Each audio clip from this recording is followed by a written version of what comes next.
2013 সালে শাহবাগে যে অভিজিৎ মারা গিয়েছে, ওই কুখ্যাত অভিজিৎ আর আবু সাইদ এই দুটার ভিতরে কোনো পার্থক্য নাই। কেন আমি বললাম, দেখেন আবু সাইদের লেখা বই আমি আপনাদেরকে দেখানোর জন্য সাংবাদিক বন্ধুরা নিয়ে এসেছি। আপনারা এটা যদি মুসলমান হন এটা প্রচার করবেন। দেখেন, প্রচলিত প্রকৃত ইসলাম একটি পর্যালোচনা। এই যে আবু সাইদের আমরা অব্যাহতি মানে অপসারণ দাবি করছি, তার লেখা এই বই প্রচলিত ও প্রকৃত ইসলাম একটি পর্যালোচনা। দেখেন এই বইয়ে শাহবাগের অভিজিৎ, এই বইয়ে শাহবাগের অভিজিৎ যা বলেছে নবীর ব্যাপারে, এর চেয়ে জঘন্য বক্তব্য দেখেন সে এই বইয়ের 32 নম্বর পৃষ্ঠায় দিয়েছে। সে এখানে বলেছে আমাদের নবী শ্রেষ্ঠ নবী, আমাদের নবী সর্বশ্রেষ্ঠ নবী। এখানে সে বলেছে শেষ নবীকে নিয়ে আশরাফুল আম্বিয়া বা ইমামুল আম্বিয়া বা সাইয়্যিদুল মুরসালিন সংক্রান্ত ধারণা সবচেয়ে বড় মাপের ডাহা মিথ্যাচার। ইসলামের নামে এ যাবৎকালে যত মিথ্যা উদ্ভাবন করা হয়েছে তার মধ্যে বলা হয় এটি হচ্ছে সকল মিথ্যার মা, অর্থাৎ নবীকে সর্বশ্রেষ্ঠ বলা এটা হলো সকল মিথ্যার মা।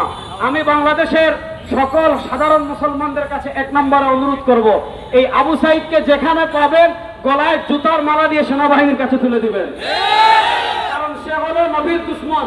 আর নবীর দুশমনের সাথে আমরা কখনো কি করবো না, আপোষ করবো না।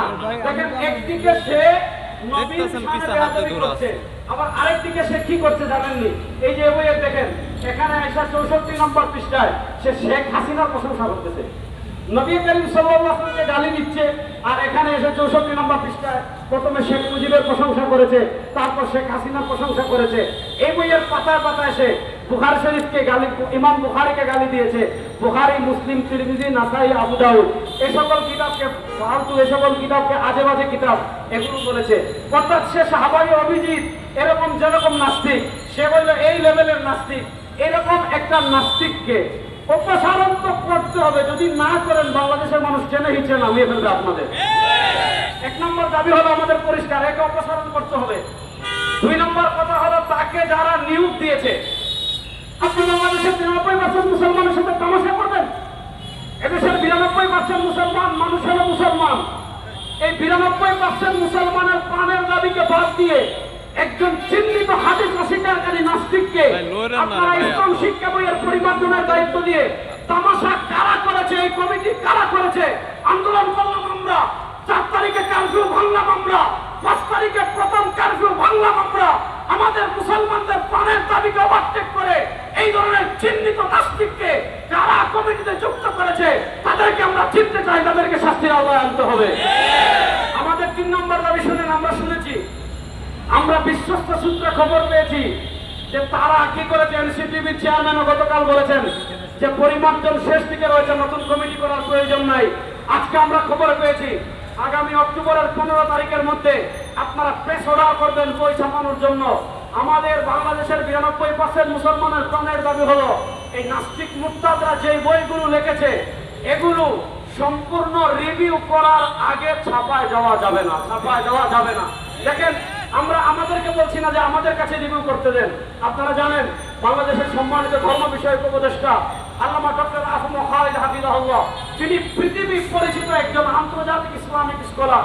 তিনি শুধু কোনো একটা বিশেষ জনগোষ্ঠীর সমর্থন নিয়ে ধর্ম উপদেষ্টা হননি, বাংলাদেশের সব ধর্মার মুসলমান এবং আলেম সমাজের প্রতিনিধি তিনি।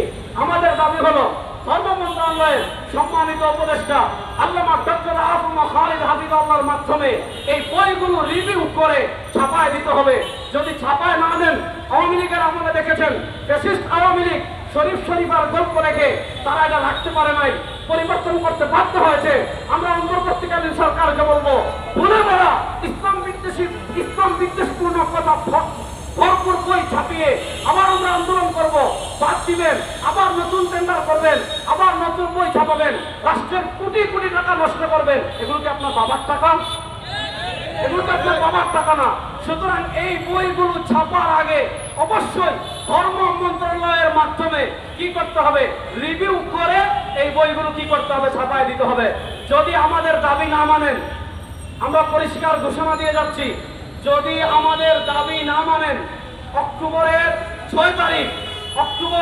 6 তারিখ এনসিটিভি কার্যালয় ঘেরাও করা হবে ইনশাআল্লাহ।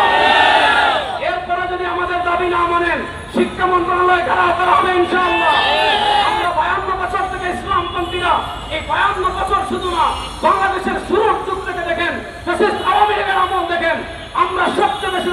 দেখেছি আমাদের রক্তের উপর দাঁড়িয়ে আপনারা আমাদের আদর্শ বিসর্জন দিয়ে বাম রাম প্রতিষ্ঠা করবেন, এগুলো এই দেশে করতে দেওয়া হবে না ইনশাআল্লাহ।